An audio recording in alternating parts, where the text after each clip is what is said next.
Communiqué de presse. Chipuki, une exploitation minière artisanale au profit des Congolais ou une mafia organisée. Kolwezi, le 4 avril 2023. Initiative pour la bonne gouvernance et les droits humains en sigle IBGDH dénonce la fraude, la tracasserie, le trafic d'influence, la violence, l'impunité et l'exploitation de l'homme par l'homme dans l'exploitation minière artisanale qui se réalise dans la cellule Chipuki, au quartier Moussonoy, commune de Dilala, ville de Kolwezi, province du Lualaba. IBGDH se pose la question de savoir quelle est la vision du gouvernement provincial vis-à-vis du secteur minier artisanal au Lualaba. Existe-t-il une vision de la part du gouvernement où on laisse les désordres régner dans le secteur parce que cela profiterait aux gouvernants? Pour IBGDH, on pourrait croire à l'innocence des uns des autres si l'inaction du gouvernement provincial et central face à une exploitation minière qui s'est faite dans la province du Lualaba, y compris dans les zones résidentielles, bénéficierait effectivement à la masse citoyenne, en particulier aux exploitants artisans.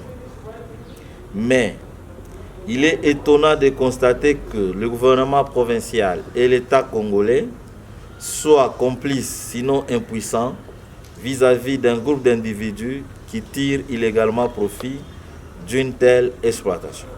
Par exemple, dans la cellule Chipuki, au quartier Moussonoy, commune de Dilala, la compagnie minière de Tondo perçoit sans aucun fondement légal 15% sur chaque production du creuseur. Le creuseur perd encore 10% de sa production à titre d'humidité au profit des négociants et de la coopérative Madini Yamaendeleo. Il est également soumis au paiement de plusieurs autres taxes au profit de la coopérative, de l'ANER, du bureau 2, de la police des mines et du SAEMAP. Ces taxes concernent notamment le travail de nuit, soit 100 000 francs par équipe, le chargement des produits fixé à 150 000 francs ou plus selon les tonnages. Le contrôle technique va jusqu'à 100 000 francs. La prime de risque des contrôleurs s'évalue à 500 000 francs et l'amende pour obtenir la levée de la bande rouge en cas de danger, même si on ne modifie pas les dangers constatés, est de 2 millions de francs congolais. En plus de toutes ces perceptions, IBGDH dénonce aussi l'existence des barrières illégales sur la route pour acheminer les produits aux entités de traitement, notamment la barrière au niveau du lac Golfe et au niveau du village Samukina. À Chipuki, c'est l'esclavage moderne, ou mieux l'exploitation de l'homme par l'homme au détriment de la masse artisanale. Creuseurs, saliseurs, mercenaires, transporteurs et propriétaires fonciers. IBGDH considère que l'indifférence du gouvernement provincial du Lualaba face à cette exploitation de l'homme par l'homme procède du conflit d'intérêts dans les dirigeants du pays et de la province. D'où faut-il que l'État congolais et la province du Lualaba définissent chacun à ce qui le concerne sa vision pour un secteur minier artisanal socialement responsable. IBGDH recommande ce qui suit à Madame le vice-gouverneur de la province du Lualaba d'évaluer son action dans le secteur minier artisanal, de s'impliquer pour régulariser et organiser l'exploitation minière artisanale de Chipuki, de demander à la CMT de se retirer de Chipuki, qui est avant toute chose une zone résidentielle et non une concession minière, d'engager un plaidoyer auprès du gouvernement central et des entreprises multinationales pour l'application effective des dispositions de l'article 30.e du Code minier. Au ministre provincial des Mines de convoquer en urgence une réunion de concertation entre la GECAMI, la CMT, la coopérative Maedini, la société civile et les creuseurs de Chipuki en vue de fixer les règles du jeu. À l'entreprise CMT de mettre fin à la perception de 15% sur les productions des artisanaux miniers dans la CI de Chipuki, de prendre des dispositions nécessaires pour sécuriser sa concession et au besoin de placer les ayants droit dont la présence dans la concession se trouverait en incompatibilité avec ces activités.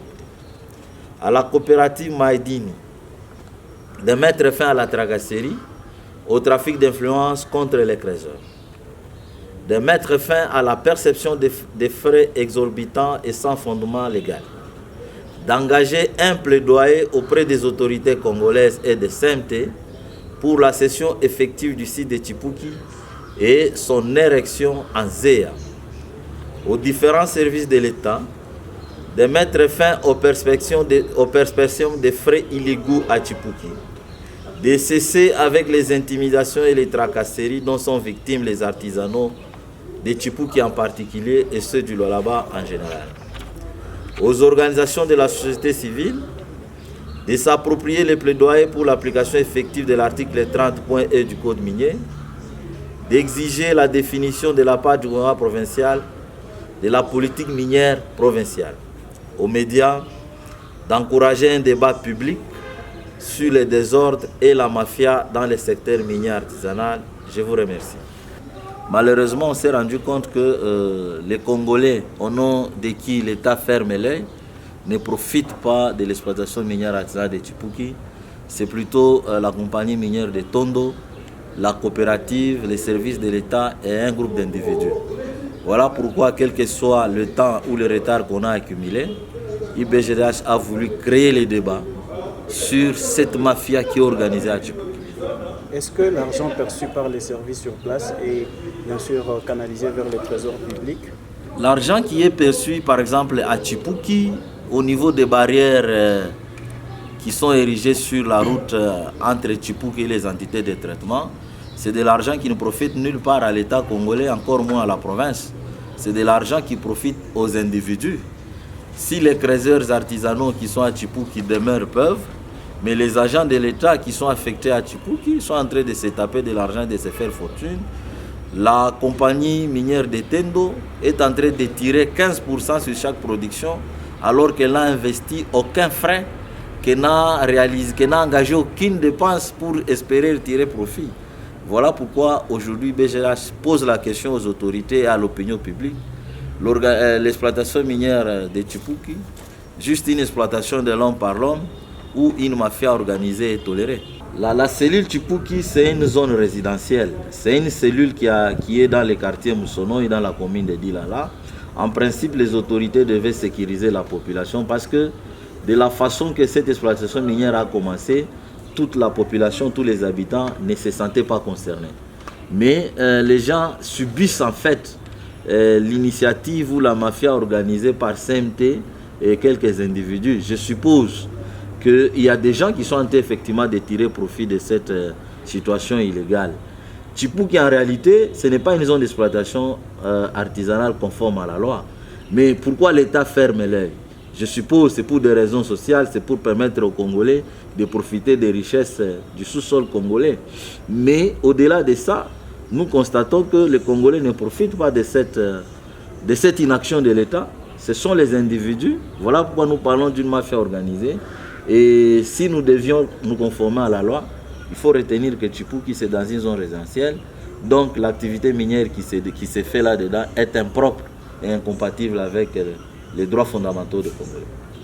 Nous avons voulu mettre en exergue la responsabilité des autorités provinciales parce qu'au nom des droits de l'homme et au nom du développement du Lualaba, les autorités provinciales ont une compétence à mettre en œuvre pour essayer de mettre fin aux désordres qui gangrènent le secteur des mines de façon générale et à Chipuki en particulier. C'est vrai, depuis un certain moment, on est en train même de cacher les cas d'accidents qui interviennent dans les secteurs. Les creuseurs pour lesquels on peut tant travailler, ça fait autant d'années, ils restent les maillons les plus faibles de la chaîne d'approvisionnement, mais surtout la victime de ce manque d'ordre, sinon la victime de cette mafia. Pourquoi on n'a pas mis en exergue la responsabilité des autorités nationales? Je crois que ça, ce n'est qu'une étape de notre travail, de notre plaidoyer. Et à la fin, je crois, du mois en cours, nous allons encore vous convoquer pour un rapport complet, en rapport avec la situation générale de l'exploitation minière au Lualaba, où nous allons vous démontrer que les autorités provinciales comme les autorités nationales sont directement impliquées. Et dans les communiqués ici, nous parlons du conflit d'intérêts dans les chefs de ceux-là qui dirigent le pays et la province. Voilà pourquoi les désordres dans l'artisanat minier ne se terminent pas. Et IBGA se pose même la question de savoir s'il existe vraiment une vision pour l'artisanat minier socialement responsable dans les chefs du gouverneur comme dans les chefs du gouvernement provincial. Nous nous posons la question si nos dirigeants ont même une vision pour l'amélioration du secteur minier artisanal. Mais nous y reviendrons avec fort détail à l'issue de l'enquête que nous sommes amenés de cours. Cette question, les communiqués actuels, c'est une action incidentielle parce que nous n'allons pas tolérer que la mafia continue à moissonner tel qu'on est en train de le vivre.